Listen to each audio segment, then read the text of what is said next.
hear the most annoying sound in the world?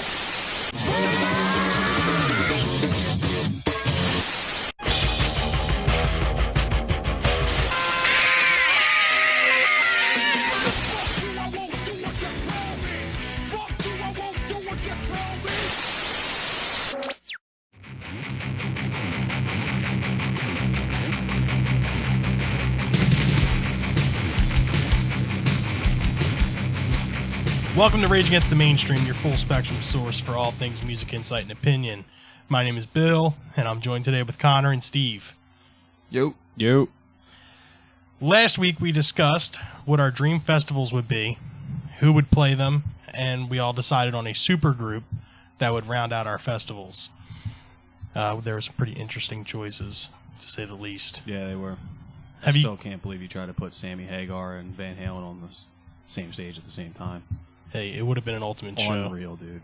It would have been. Sammy Hagar has said that he would do it, I think. Absolutely. I don't think David Lee Roth would be. Well, yeah, that's the whole Well, thing. Sammy and Dave did tour in the early 2000s together, and Sammy had talked about going on stage with Dave, but Dave never said it with him. Michael Anthony also joined them for that tour, too, and he would play with both Sammy and Dave. So you actually like Sammy Hagar, Van Halen? I feel like... The first two. Yeah, I feel like the first two Sammy Hagar albums are really good. 5150 and OU812. There's very good songs on it. It was a new direction for the band, and I feel like it did them well. It made them super, super fucking famous afterwards, if they already weren't.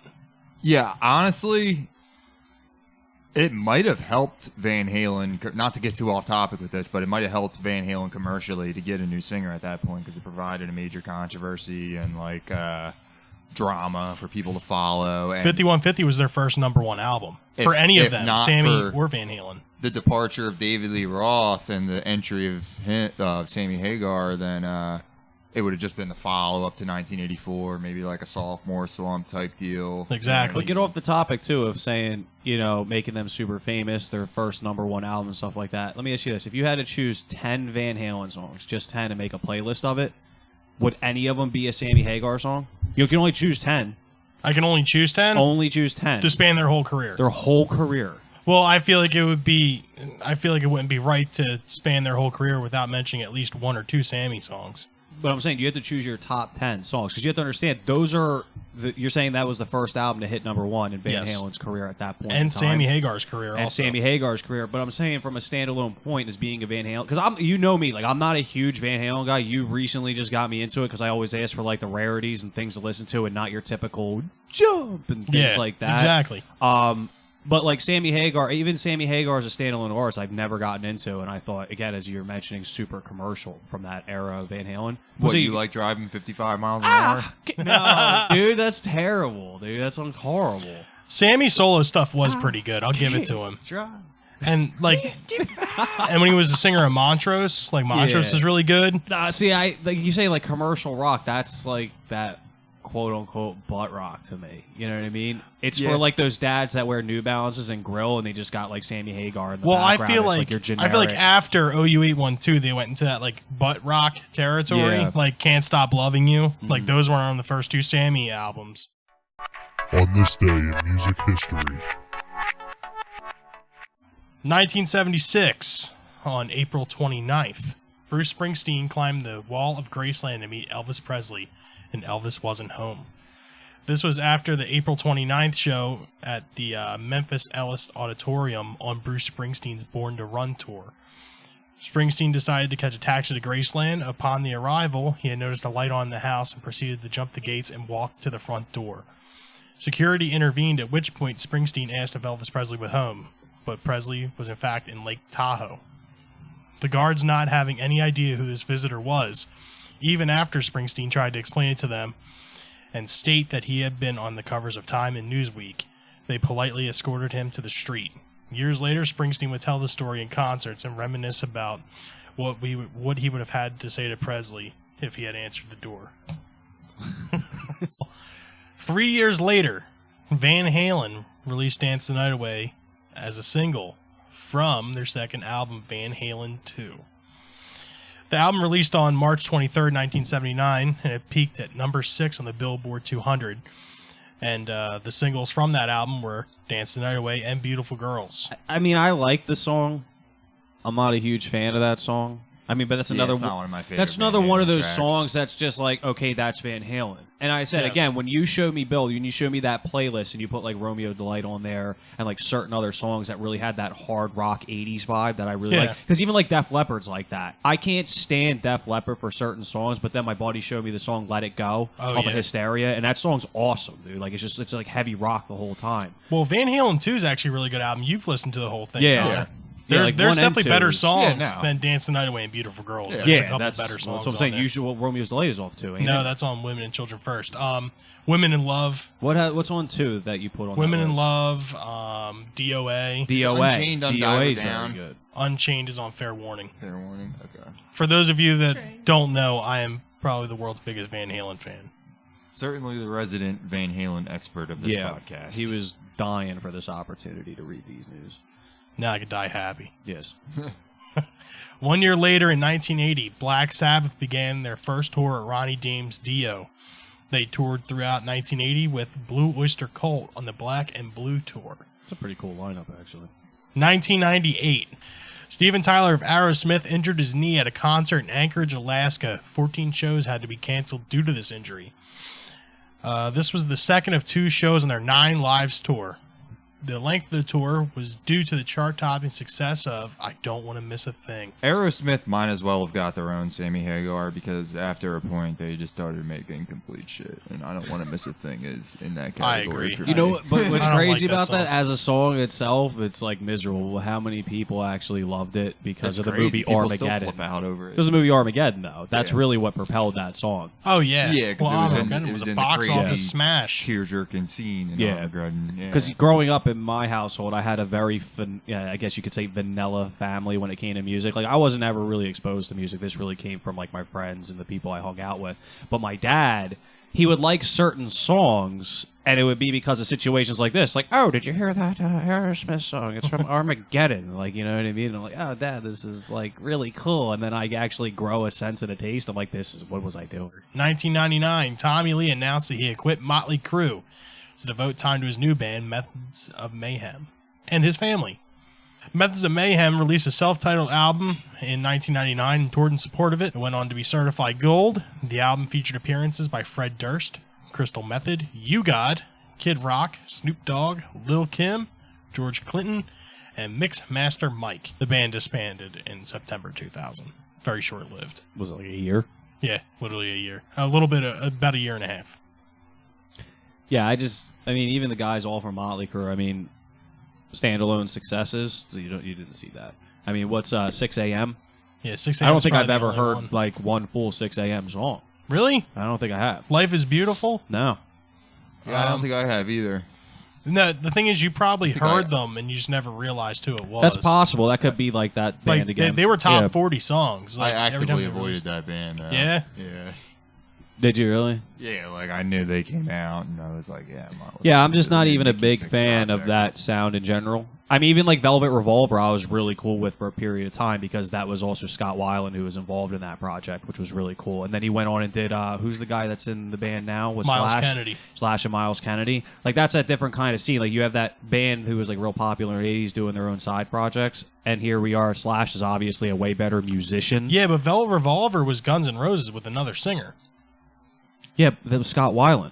Yeah, but that's what I mean, though. Yeah, it wasn't but that's really what I'm saying, but technically a it- side project. It technically was because it was the same members. It's like almost when you see Rage Against the Machine doing Prophets of Rage. It's technically a side yeah. project. Audio Slave. I mean, you have pretty much all the members from Rage. It's technically a side project. Even with Anthrax when they did Stormtroopers of Death, there's Oh, everybody yeah. like outside of Joey Belladonna, and that was also a side project. But yeah, I mean, obviously 6 a.m. being a solo project, you're affiliating it with this guy's from Motley Crue, so I'm going to check this out.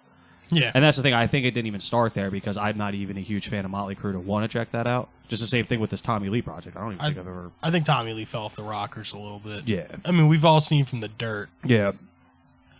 All right, 9 years later, 2008, Madonna released Hard Candy in the U.S. Yeah, I mean, this album was like kind of big when it first came out, but I feel like it was a bit of a disappointment after the album before that, which was kind of like her comeback. Well, this was Confessions on a Dance Floor. Well, this was the last record that Warner Brothers put out, so this was basically like what they call the lame duck record. Yeah, you're right. Yeah, she Yeah. did that big contract with Live Nation Mhm. after, which was like the biggest recording contract ever or something. Music news. Grateful Dead are the subject of a forthcoming graphic novel that chronicles their early years, entitled Grateful Dead Origins. It's written by Chris Miskiewicz and illustrated by Noah Van Sciver. Is due out in early 2020 via Z2 Comics. Shellac have announced a new double LP featuring 2 previously unreleased BBC Radio Peel sessions called The End of Radio, due out June 14th via Touch and Go Records. They were recorded at the historic and soon-to-be shut down BBC Maida Vale Studios in 1994 and 2004 sessions. Shellac's great. Their last album was in 2012. Dude, incredible. Excellent Italian Greyhound. Before that, in 2007, they were both good. They wait a while to put out an album, but when they put out an album, you know it's going to be good, top-tier, thought-out shellac. Alright, Hollywood Vampires, the super group rock outfit comprised of Alice Cooper, Johnny Depp, and Joe Perry, have announced their new album Rise, which will be released on June 21st via Ear Music. The 16-track set features the new single Who's Laughing Now. We've listened to that a little bit. I don't mind it. I think it's pretty cool. Yeah. It's definitely something new. Yeah, you know what's interesting, too? They had that first album in 2015. It's like 14 tracks. Most of it's covers. But I'm looking at this, too. Even on the album itself, they had, guest vocalists. Brian Johnson was actually on the album. That's Paul McCartney was actually on the album. Joe Walsh played guitar on the album. Robbie Krieger, Slash. A lot of these guys. Dave Grohl even played drums on track 7, whichever that is. But One Jump Into the Fire. yeah, is that cover? Yep. That's funny. But it's interesting that all these musicians, comprise for this, because this is a cool opportunity. Oh, absolutely. A lot of their covers sound really good. I mean, 2 rock icons and a movie star. And a movie star. And he's actually, because Connor, you know his other side Oh, wow. project. Paul McCartney played piano, bass, and then sang on Come and Get It, which was a Badfinger song that Paul McCartney wrote and gave to Badfinger because they were on Apple Records in 1969. Oh, wow. That's pretty funny. Yeah, that's pretty something. cool. Like 50 years later, Yeah. he's like playing on it again. Yeah. That's pretty neat. Well, I don't even know if he played on the original version. And honestly, it's surprising how good of a guitar player Johnny Depp is. Yeah, it is. I never would have marked him as such. I mean, actually, I probably would have, just for, the scene he involves himself in and, his character. Yeah, that's true. But I wouldn't the think- motherfucker's playing guitar with scissors for hands. True, yeah. It breaks fucking On a strings pirate like ship. mad. Yeah. Yeah, while he's tripping in the Vegas desert. Didn't he actually die on Elm Street? Yes, he did. He got sucked into the bed. Bad, yeah. Yes, he did. One of the most iconic deaths in movie history. Most people didn't even know who the fuck that was. That was his first starring role. It was his or first his starring first, yeah. It's pretty badass, too. It was his first role, period. It's like the most iconic death from that entire franchise. Which is Oh, cool. I agree. Yeah. Brian Johnson will return with AC/DC again, according to reports. The vocalist was forced to stop touring with AC/DC in 2016 under the threat of permanent deafness, with the Aussie Giants famously bringing in Guns N' Roses frontman Axl Rose to complete their Rock or Bust World Tour. Has anyone heard any of the live video or the live sounds of Axl Rose sing with AC/DC? Yeah. He actually, I thought he did well. My buddy is a security guy for Live Nation in Philly, and he worked one of the concerts in Philly or Camden where Guns N' Roses was, or AC/DC was playing with Axl Rose, and he said it was actually really good. By what I've heard, I think Axl Rose does a better AC/DC than he does at Guns N' Roses. I'll agree with that. But, Honestly. I mean, I'm really not. I'd have a hard time agreeing with that before I heard it. Yeah, Honestly, but I'm not a huge. Yeah, he does extremely well. Yeah, I'm not a huge Brian Johnson. Well, I mean, AC/DC guy Axl to is no begin with. Brian Johnson or Bon Scott. Yeah. Well, Brian Johnson's no Bon Scott to begin with. All right, we're not going to get on the topic of Yeah, we who's don't want to better. debate that because I'll go all day with that. But yeah, I mean, I guess that's cool too because that's going to sell. You Oh, know what I mean? 100%. That's definitely going to sell. Especially considering the fact the last tour they had didn't feature him. Yeah, that's very true. Well, I mean, and that's another thing, though, because then you bring out this singer being Axl Rose. I'm sure a lot of people bought tickets even just for the opportunity, being both a Guns N' Roses fan as well as an AC/DC band fan. Like, you get to actually see that, lineup in that sense, which is really interesting. I wouldn't pay money to go see that. I think the best one that I've heard was he played a whole lot of Rosie with them, and it was like insane. Yeah. Also, too, Malcolm Young's dead. You know that, right? Yeah, I do. Yeah. So that's his son or his nephew, him and Angus's nephew or something, is Mm-hmm. playing guitar in his place now. Oh, that's cool. Mm-hmm. Cool. His name's Stevie. Stevie Young.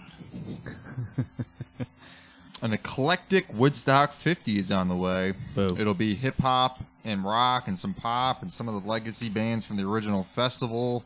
Is how festival organized Michael Lang previously promised it to Rolling Stone. It's supposed to be multi-generational, as Woodstock 94 was. A nice mix of young and old, and that's kind of what they're going for here, said Michael Lang. Woodstock 50 opens at Watkins Glen, 150 miles west of the original festival site. Oh, wow. Well, at least it's still in New York.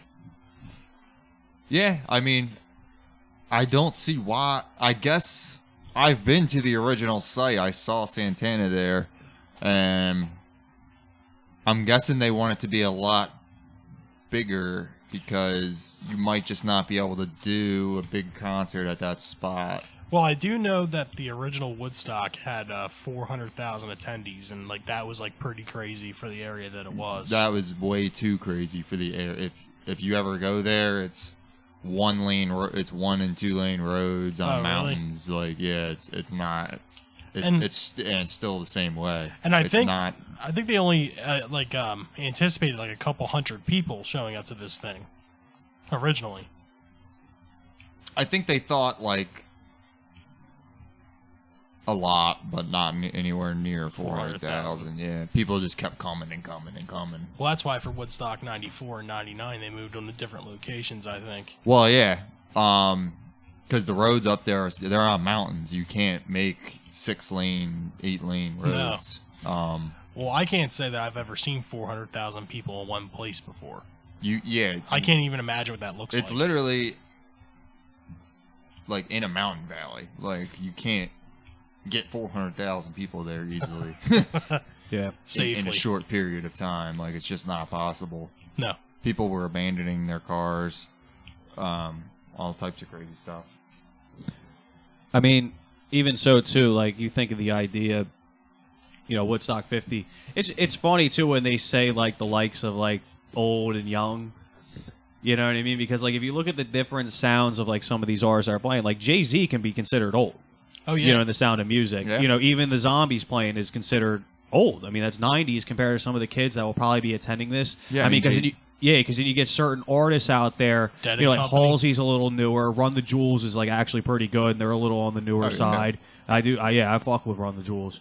I mean, you got all these different artists that are going Dead up there. Company, yeah, and then you got Robert Old. Plant, John Fogerty, Fogerty. Funny, Creedence Fogerty. won't release their material, their live set from the original Woodstock because John Fogerty feels like it was a subpar performance from them. Really? Yeah.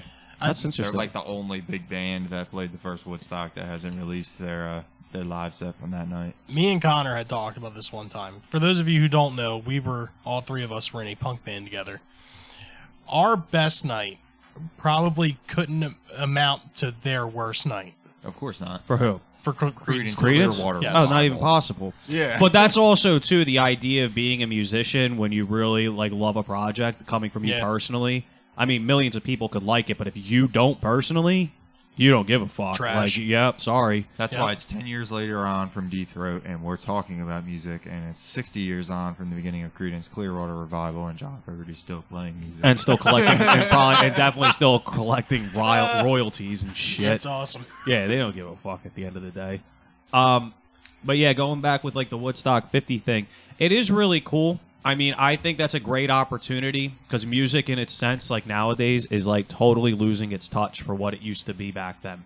Because you figure in 1969, I mean, you have essentially 400,000 people showing up to this festival, and essentially what it did was it created really that vision of a festival. And it's Yeah. amazing too, because back Yeah. then those tickets were $18, in advance. Like that's like think about paying $18 to see Steep. Janis Joplin and Jimi Hendrix alone. You know what I mean? Let alone some of the other Jimi bands Hendrix there. alone. Even Yeah. Jimi Hendrix is $18. Like you know what I mean? It's just a crazy, crazy different time. And now you're going on 50 years later, and some of the artists that are playing, I think they picked a decent lineup for the year that it's in, because a lot of these artists are actually like artists.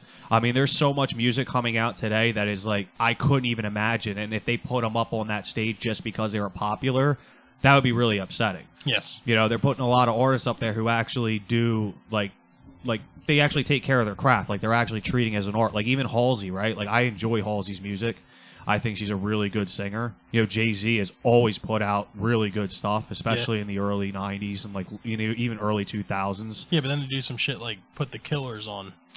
Yeah, but I like the headlining. Killers. yeah, I Their do first like the two Killers albums are too, good. man. Yeah, but I don't think they're relevant enough to be a headliner right now. Yeah. No, that's true. You know They what I probably mean? got him for a good deal. I mean, Cage the Elephant was the a Rack cool and put on there. Church is cool. Yeah, Cage the Elephant's coming out with new music too. I mean, if anything, Robert Plant, I think, would be able to headline over the Killers.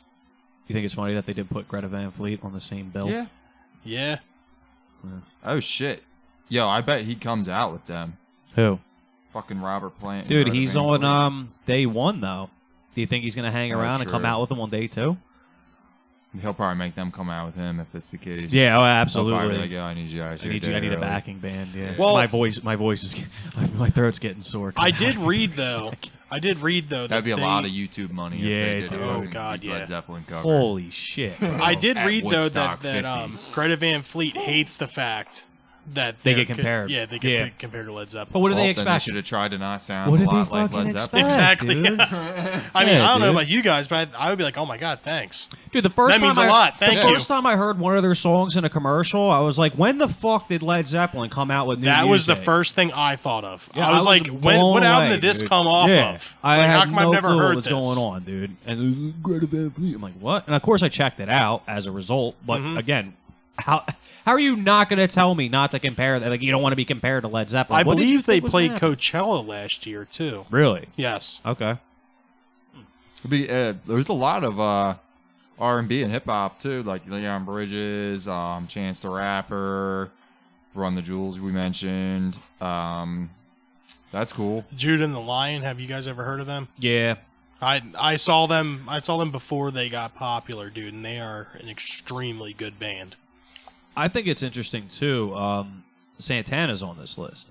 Because Yes. you figure 69 Santana playing, that was like his, like nobody really knew him. He wasn't Yeah, nearly. this broke him. Yeah, That's his career making moment. Exactly. Little And known he did fact. it on acid.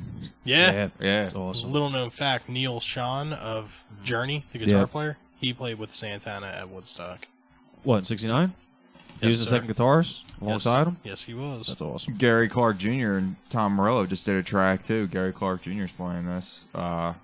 That's cool. I wonder if, since it's like Gary Clark's newest single, I wonder if Tom Morello will make a little appearance. So before we like wrap around with talking about this, I mean, we can really break it down in a sense, like from 69 to 94 to 99 and leading on to now, the 50th anniversary approaching. Okay. I mean, if you think of the artists and like the time, like that's why I really wanted to get to the idea, like the artists and for their time, because a lot of people, I remember I saw an article where they were asking people that attended the original Woodstock in '69, right, and they were asking about some of these artists, and they didn't know majority of who they were. And a lot of people give Woodstock 50 shit because of like what everyone has the idea of Woodstock being, which is 1969. Acid, Jimi Hendrix, that like cliche idea. But with the times changing, music's obviously changing as well.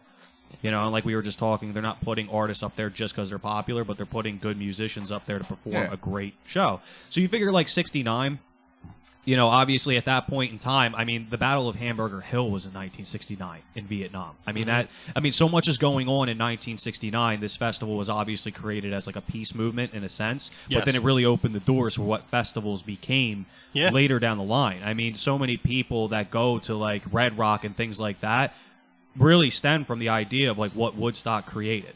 Yeah, it's basically like the It's like we talk about all the time with evolution. Yeah. It's the evolution of what a festival is and what it could be. Yep. And this opened up the doors for, Lollapalooza or Coachella, Was it Pink Pop? Ozfest even. Was it Pink Pop too?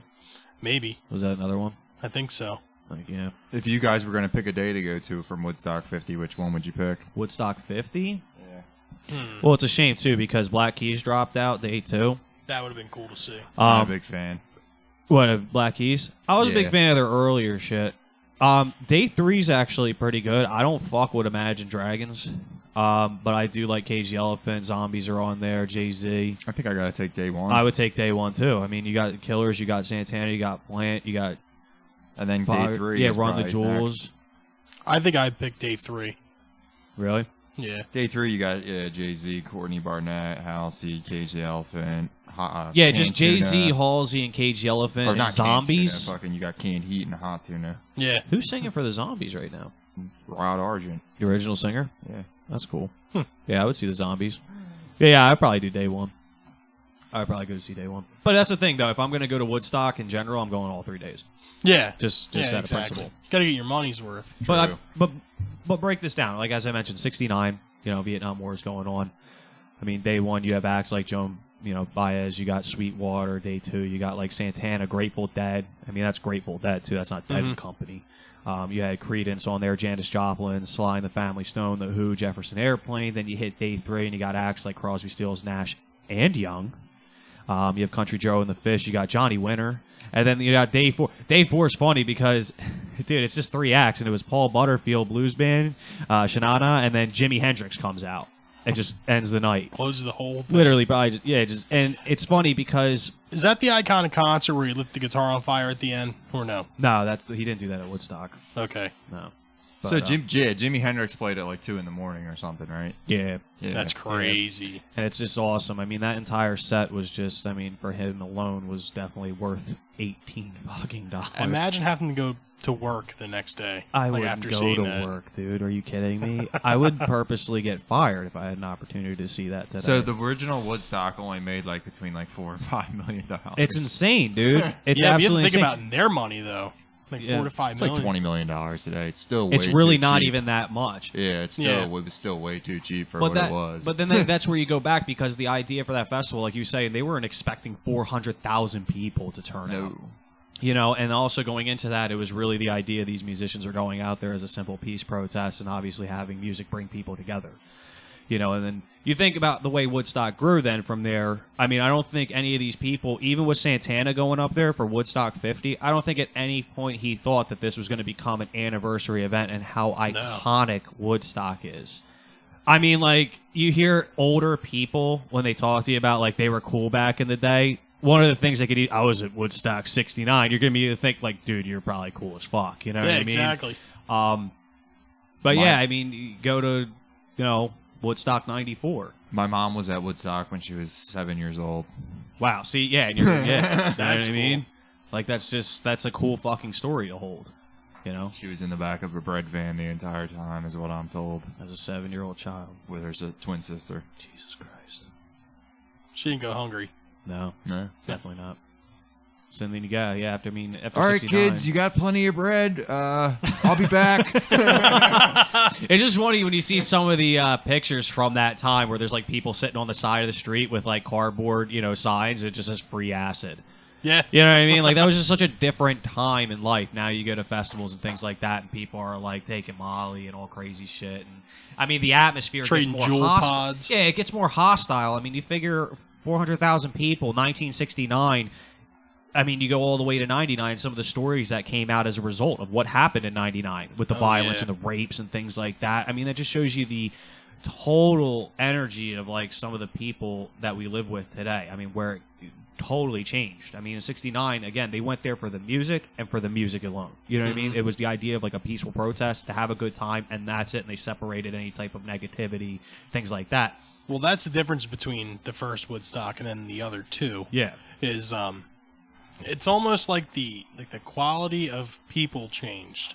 Yep. Like back then, people had respect for stuff and respect for other people, and as you get into the '90s and Gen X and on Gen Y, whatever, Once you get up to that, you start seeing like less and less of respect for other people and other stuff, and then next thing you know, you got rapes and fires and all kinds of stuff. I mean, not to say that stuff wasn't happening back then. It just wasn't reported. Yeah, that wasn't reported, but also too, even reporting concepts. If it was just as much reported of every incident that happened back then, I guarantee you it would be on a lesser scale than what we're experiencing today. Oh yeah, but that's also too like that angry angst. Just people they just changed with the idea of how much they could and couldn't do, and again, like going back to 1969. I mean, you have to understand we're in one of the most controversial wars in American history at this point in time. But also to come out of that, I mean, for instance, if you ask somebody like what you know about 1969, more people than not will say, "Oh, you know what I mean?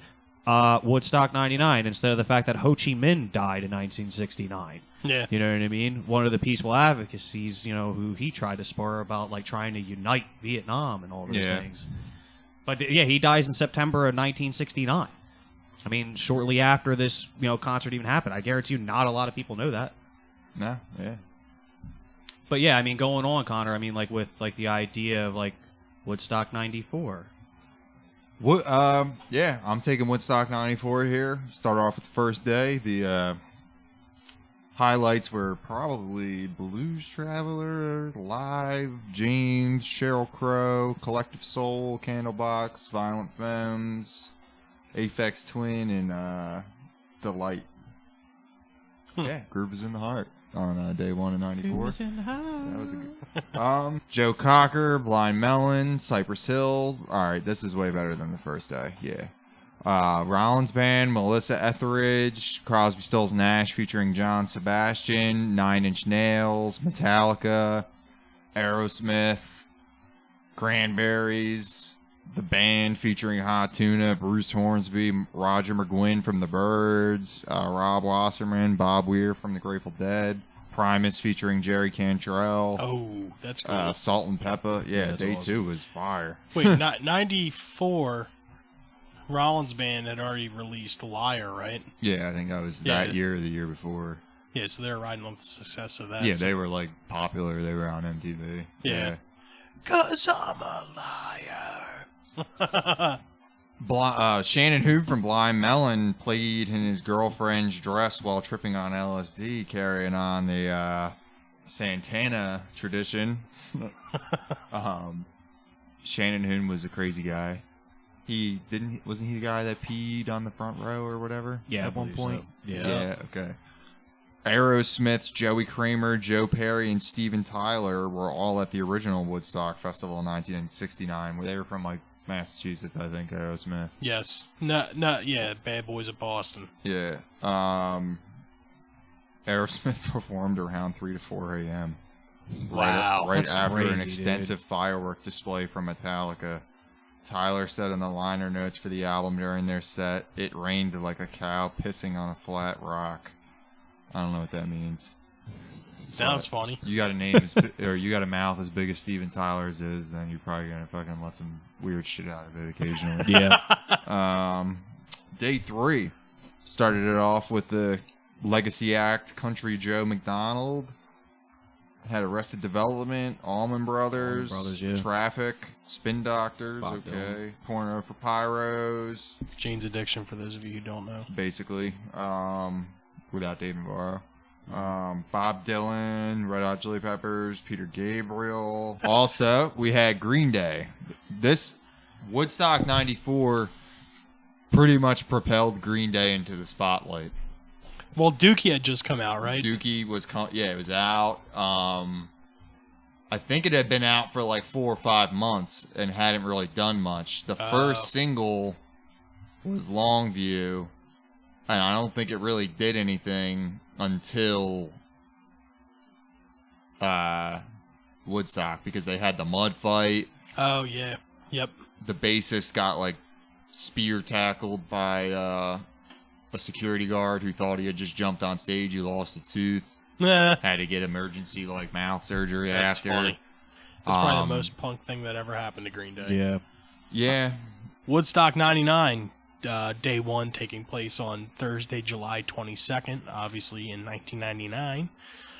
Probably the notable acts from day one would be Vertical Horizon and George Clinton and the P-Funk All-Stars. Day 2 was the 23rd of July. On the West Stage, you had Lit, Buck Cherry, The Roots, Insane Clown Posse, and George Clinton once again.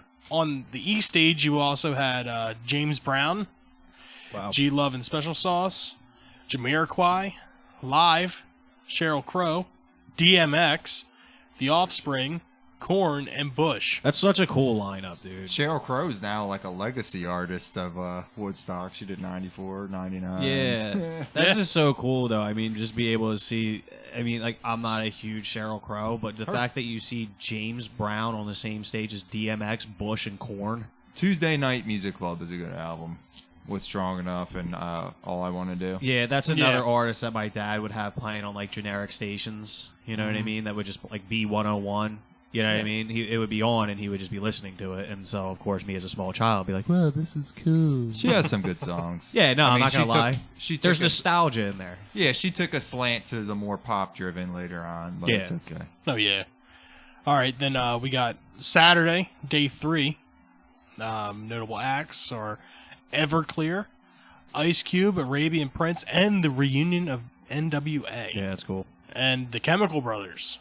That was on the West Stage. On the East Stage, you had Kid Rock, Wyclef Jean, and the Refugee All-Stars, Counting Crows, Dave Matthews Band, Alanis Morissette, Limp Bizkit, and Rage Against the Machine, and Metallica. Yeah, it's a really cool set. Too. Fatboy Slim headlined the Emerging Artist Stage. Well, yeah, Woodstock 99 might have been like the peak of them like having money to like get a shit ton of crazy big acts. Oh, and yeah, stuff. well, that's because that's only day 3. We got day 4 here. Your West Stage, you have Seven Dust, Collective Soul, Godsmack, and Megadeth. On your East Stage, you have Willie Nelson, the Brian Setzer Orchestra, Everlast, Elvis Costello, Jewel, Creed, featuring Robbie Krieger, Yeah, What were you the Doors. thinking, Robbie Krieger? Yeah, I know. That's and the Red Hot Chili unbelievable. Peppers, another legacy artist. Yeah, and Collective Soul's also a legacy artist too.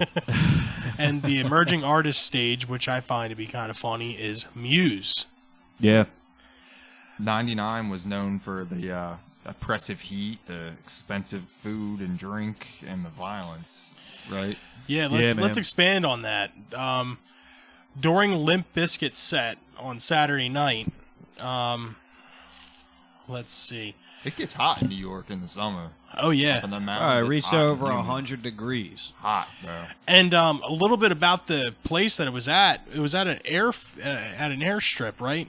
And the East and West stages were 2.3 miles away on tarmac, Ooh, on asphalt.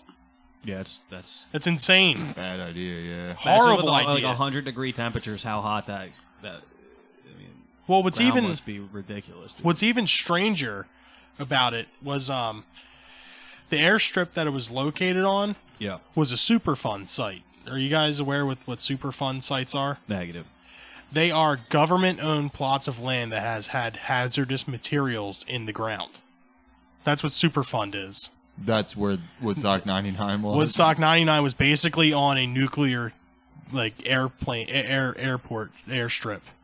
Yeah, that's crazy, dude. I mean, I'm not going to say that nuclear waste was a factor in some of the allegations or negative, No, we're not. Gonna do things. that. But just to throw it out there, that's a factor on what made that festival, what it was. It is crazy too, like you were saying too about the Fred Durst situation. It was after his performance. I mean, they started tearing up the walls. It was during that performance of the song "Break Stuff." I mean, coincidentally, there were several sexual assaults. They were also reported in the aftermath of the concert. Fred Durst actually stated during the concert, "People are getting hurt. Don't let anybody get hurt. But I don't think you should mellow out." But he also said, then that's what Alanis Morissette had you motherfuckers do. Yeah, wild, dude. And then he said, if someone falls, pick them up. Durst said during the performance of the band's hit song, Nookie, we already let all the negative energy out. It's time to reach down and bring that positive energy to this motherfucker. It's time to let yourself go right now, because there are no motherfucking rules out there. In contrast, partway through Break Stuff, Durst encouraged the crowd to be angry. Listen, man, I'm going to tell you right now, I did not like that scene that was produced from, like, the Janko jeans and like the chain wallets and that whole scene I grew up with in the 90s based on like bands like, Limp Bizkit and things like that. I mean, you come in and you disrespect Alanis Morissette in that sense to say like, oh, she let you mellow out. And it was a subtle, like it wasn't a complete direction at her because his type of music is obviously in your face, way different. Yeah. But then you're leading into other bands to come out there to perform on the same likes as you. But don't go in there and just disrespect an artist who has a totally different sound of music. Because I'm going to tell you right now, dude, I can literally go blast, Epidemic of Hate by Dying Fetus, and then I can go on and put on Jagged Little Pill by Alanis Morissette like within 20 minutes of each other. Like it does, I have that array of music to be able to listen to. So for him to disrespect him in that Woodstock setting, and then go out before, Nookie comes on, want to calm the crowd down, don't do anything crazy, and then break stuff comes on, you're going to, like, amp the crowd up to do some shit like that. Yep. At this point, it's, like, later in the evening. People are fucking drunk, a mess, the heat, everything surrounding that environment. That was not the right thing to do at that point in time. Well, that also goes back to the respect thing that we were talking about exactly. earlier. In 1999, too, Alanis Morissette was literally God. Huge. Yes. In the film huge. Dogma. Yes, she was. Oh, yeah. Yeah, it's pretty funny. She literally was God. Buddy Christ. Yeah, Buddy Christ. I mean, we're making it seem like Woodstock 99 was this horrible thing. I mean, it really wasn't. It gets a bad rap for that sense. You know what I mean? But in my opinion, I mean, obviously besides Woodstock 99, 69, 99 would probably be the one that I would spend money to go to. Well, yeah, that set list is ridiculous. Just to see like Rage, Metallica, and even Crow. DMX, dude. Yeah. Like DMX in 99? Oh my god, dude. See Megadeth in 99 yeah, headlining. Megadeth in 99. I mean, there was just Nelson, such a Jewel, yeah, dude. Literally any Elvis of them. Costello, Everlast. I mean, any there's day. any of those days. Any of the 4 days maybe not day one, but day 2, 3, and 4. If you were to go to any of those days, you are guaranteed an awesome show. Last week, our group suggestion was to check out the biopic Control. Steve, you want to give us a little background of what that movie is? Yeah, so Connor was the one who actually introduced this movie. It's about Ian Curtis, singer, former lead singer, Joy Division. Pretty much it's a biopic. Sam Riley plays Ian Curtis in the film. It kind of shows like how Joy Division first came to be, how they got Ian in the band, and then obviously his struggles with epilepsy, how that eventually crippled his career to the point leading up to his suicide. Joy Division, for those you don't know, gained their name, obviously. They were first known as Warsaw. It was too controversial. Then they used the term Joy Division because it was more subtle in its context because it was actually referring to the camps in, like concentration camps where they would have these, like, prisoners and have sex with them. Even more extreme. Yeah, it was even more extreme, but the subtle context of it. And again, they came out in that post-punk scene.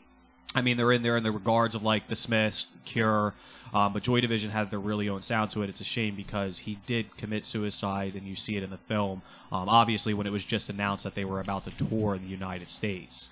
But yeah, Bill, you were able to watch it, so I do want to hear. Yeah, I really want to hear your take on it. Well, coming from a place of not knowing Joy Division or have listened to Joy Division before. You never listened to any Joy Division? I never listened to Joy Division. Did Connor jam him down your throat like he used to with me and Nirvana to the point where I actually love Nirvana now?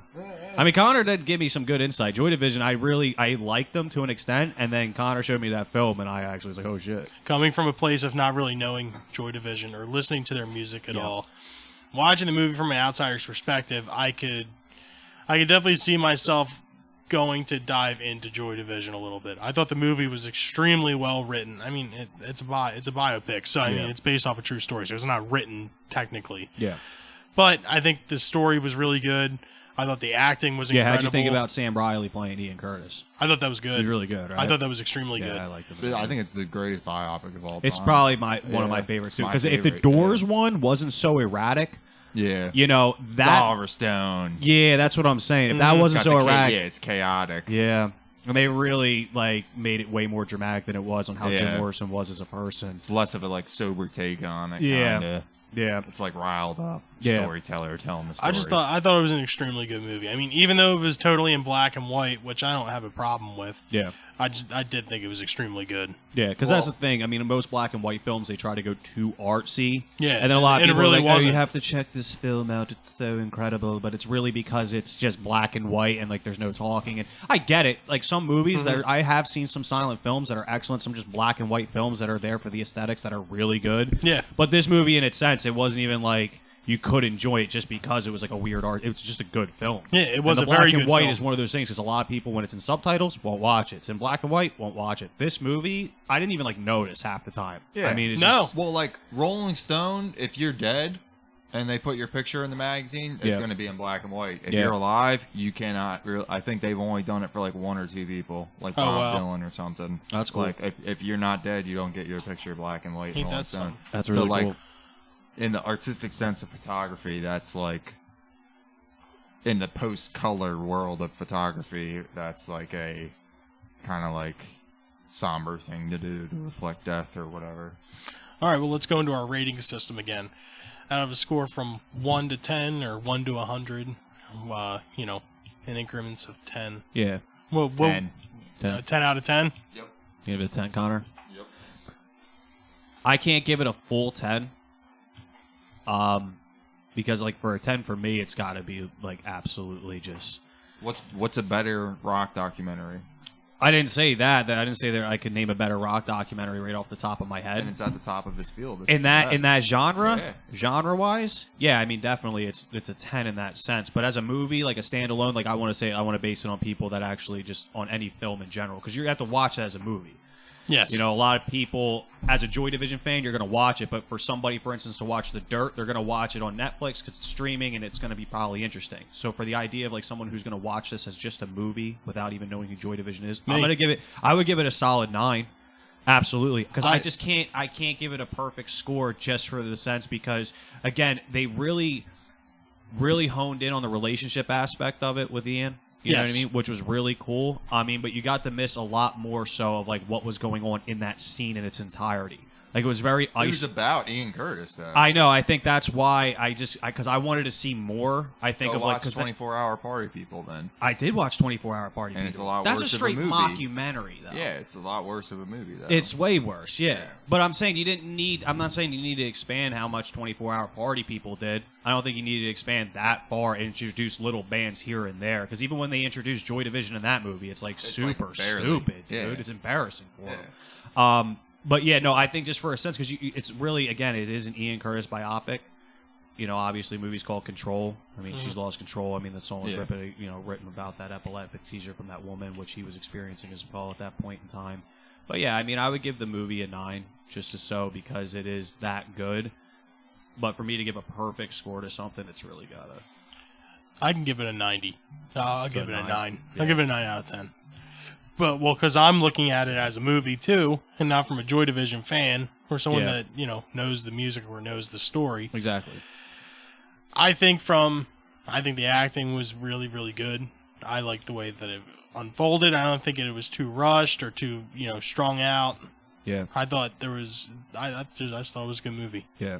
And even the parts when it does get like kind of slow, it's such a good storyline to the understanding of like watching him slowly become more and more dissociated with Yep. the fame and everything he's about to stumble upon touring in the United States and how big they were about to break out. And him personally, it is true. I mean, a lot of people, I guarantee you, feel like that on a regular basis. I mean, even when you go back and talk about Lane, Kurt, Ian, Scott Weiland with his addiction issues, I mean, all those things leading up to his death, Chester, I mean, all these different musicians, you think they just got it. Nikki Sixx. To me, 56. Ian Curtis is like the biggest like rock tragedy. Maybe like Jimi Hendrix. Or What about Andrew Wood? Because Oh. he could have been Ian Curtis destroys Andrew Wood's Of course, but tragedy. don't disregard that because he missed out on the opportunity to see what happened. Think to that about scene. how much more ahead of their time Joy Division were. Well, than- absolutely. That's than, where I really give the Mother credit. Love Bone. That's where I really Yeah. give the credit Think to about Joy Division. Bon and Scott. how little material Ian Curtis got to do before he was gone. Like, Yeah. If Ian Curtis would have gone on throughout the 80s even with the guys that, in Joy Division and went on to do New Order, like the stuff they were doing in the 80s was still ahead of its time. It's crazy because some of their biggest all those songs- minds still working together for 10 more years, like they Yeah. would have produced insane I think he material. died too right before Closer came out, the second album. Yeah. So it's funny Right because you think before. about all the songs that he did record that hadn't even been released yet to become popular. Like Transmission wasn't on a feature. There was length, New Order songs. Love Will Tear Us Monument. Apart. Well, yeah. Or not, yeah, the song for Monument, Ceremony. Ceremony, yep. Um, Ceremony, yep. But even like Love Will Tear Us Apart, Transmission, Disorder, a lot of those songs did not make it on their LPs and stuff. I think And then- Closer came out shortly after he died, Shortly and after he Love Will died. Tear Us Apart was like very shortly before, like maybe a week. It could have been after. But I'm talking about like even the Let me double check compilations that were released, like Substance, like the first time people were able to buy them on CD. Peter Hook said he knew it was a good film because he saw it at the Cannes Festival, and only 2 people went to go to the toilet in 2 hours. One of them was a 70-year-old woman, and the other one was Bernard Sumner from Joy Division. That's perfect. That's dude. funny. Let me see here. Oh no. I think it came out. I think the single also came out after he died. Which one? Love Will Tear Us Apart? Yeah. Yeah, that's what I figured, because I knew that that had just been recorded as well as the music video. Yep. You know? But yeah, I mean, and it's cool too, like New Order when they did, form after his death. You gave it a 9 too? Yeah, I gave it a 9. Yeah, so I mean, between the 3 of us, a 9, and a 10 at 28, I mean, that's like a 93% on average. Okay. So that's probably our highest ranking thus far. Well, for I mean, anything. yeah, between the 2 so far, yeah, obviously, we were right on par with like Yeah, what had been. we were perfect. Well, even this is right on par What's because the overall consensus? Metacritic gave the movie 78 out of 100, so that's 7.8. Rotten Tomatoes 87. Yeah, so I mean, So we gave it. we're a little bit higher, but it's a little biased more so. I mean, Mm-hmm. obviously, you're getting higher votes as well as Connor from myself. You obviously gave it the 9s because it's cool to see it from your perspective because you're not a huge Joy Division guy. You didn't Yeah. really know too much about him, so you just watching it as a film kind of gives that different perspective, which is good. All right, well, that wraps that one up. Let's get into our personal suggestions for this week. This week, I'm going to suggest Van Halen's 2012 release, A Different Kind of Truth. It was the album that featured Tattoo as a single, and it also features songs that were That song written. was bad. Well, yeah, I'm not saying Tattoo is like the standout track from the album. I mean, there was a couple good songs like Blood and Fire, and that I later found out was a song that Eddie had written in 1983 entitled Ripley. And you can check the facts with that on YouTube. There's demo tracks of it. But yeah, this week, A Different Kind of Truth, Van Halen. All right, Connor. Okay, I'm taking the 1993 second to last Ramones album, Acid Eaters. It's a cover album. I got this album a couple of months ago. It's really grown on me. I didn't realize it was a cover album until I bought it, and I got to the second song, which is Substitute by The Who. And then I took my phone out and Wikipedia'd the album real quick and got the rundown and all. And it was actually a pretty good little listen. It's a quick album. It's only 30 minutes. Got The Who, The Stones, The Animals, Birds, The Seeds, CCR, Ramones covering Have You Ever Seen the Rain? Really can't beat it. That's Yeah. cool. Yeah. If you bought the album in Japan or Brazil, you got Surfing Safari by the Beach Boys as well. Oh, wow. But yeah, check it out. Acid Eaters, Ramones. Yeah, so my recommendation of the week is going to be the 1984 live show as well as the soundtrack Stop Making Sense by the Talking Heads. The soundtrack, if you buy it on album, it is actually a shorter version of the live show itself. However, you can download the album itself. I do have it on Apple Music. It has all 16 tracks. But I recommend the show in its entirety. I recommend just watching it because you get to just see the performance that these guys put on, just the energy level. I mean, the Talking Heads are just such a dynamic sound, and it's just such good quality music as well as good performance. Like, that's another show I would have paid a lot of money to have been a part of. Oh, yeah. my It's God. just an amazing show. I mean, even once they start building up with David Byrne first coming out doing Psycho Killer and they keep leading in. I mean, even Every the song gets Heaven, more, just they start the drums and the instrumentalized. And by the time they hit like Life During Wartime and like burning down the house prior to that, I mean, it just gets so exciting. Girlfriend is Better is great on Girlfriends, there. yeah, dude. Yeah, dude. That's when he comes out in the big suit. Yeah. That's when he comes out in the big suit, dude. Yeah. And, so that's my recommendation of the week, the 1984 live show as well as the soundtrack itself, Stop Making Sense by the Talking Heads. Suggestion of the week.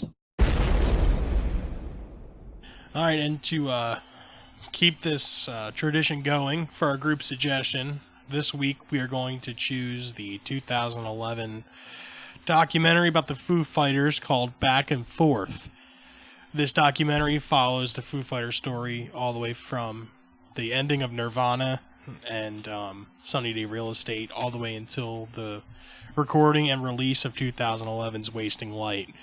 Which I don't know about you guys, but I actually really enjoyed Wasting Light. I thought it was an extremely good album. Very well could have been their last good album. It's okay. Like, it's good. Yeah, I mean, yeah, it's their last good one, but it's almost like, it's like... Produced back by to Butch Vig.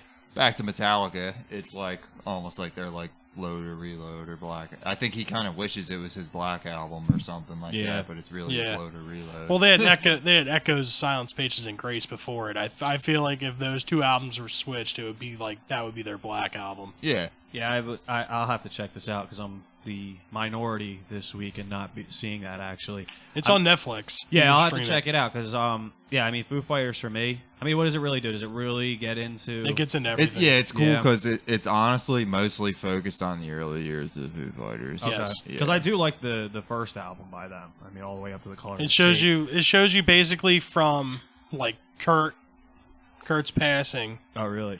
On. Does it really show like how much of like a picks up right after how Kurt like Cobain OCD Dave was with controlling the band and like William sound Goldsmith direction is interviewed and everything, like the drummer he redid all. because I hear all the parts for. rumors about how controlling he was, and you know he wind up telling me like recording drums on Color in the Shape. Well, I mean, obviously Dave had some sort of input on this movie, so it's not going to show that he was like a total dick. Yeah, but it's going to show you that he. I believe one of the quotes in the movie is when he writes a song, he knows where the root accents should lie. And he himself even says that's a fucked up way of saying when I write a song, I know what the drums should sound like. Just going to throw that one out there. Yeah. Honestly, though, if you're fucking Dave Grohl,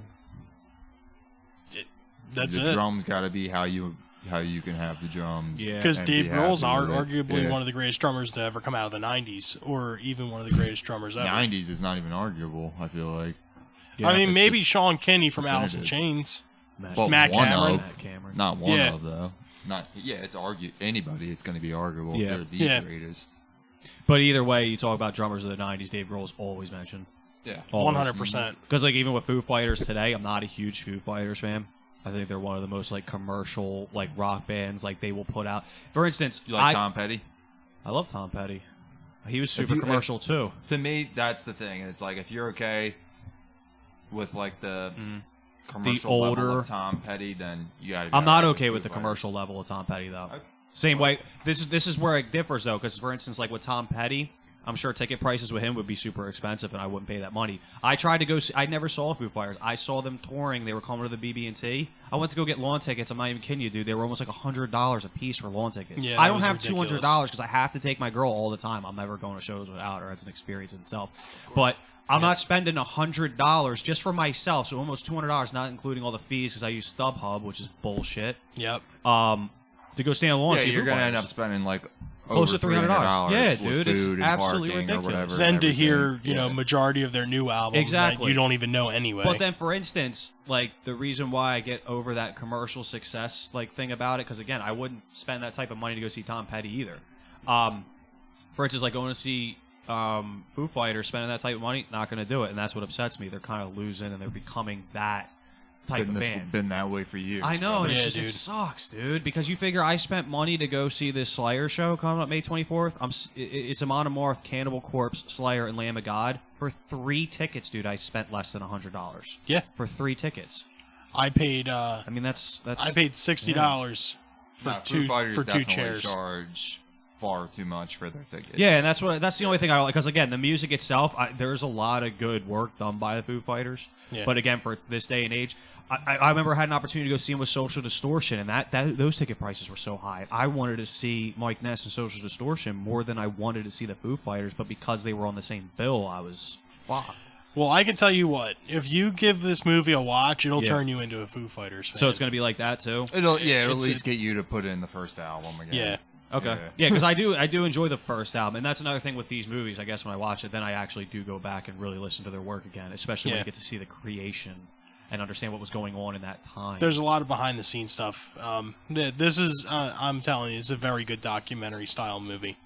And then even with the recording of Wasting Light and seeing, Butch Vig come back and seeing like how they work, and then you see Chris Novoselic, who later plays on a track. Yeah, Chris Novoselic is in it because he played on like the last I should have song known. or something. Yeah, Okay. I think he plays mandolin or accordion. No, he plays bass. He plays bass on I Should Have Known.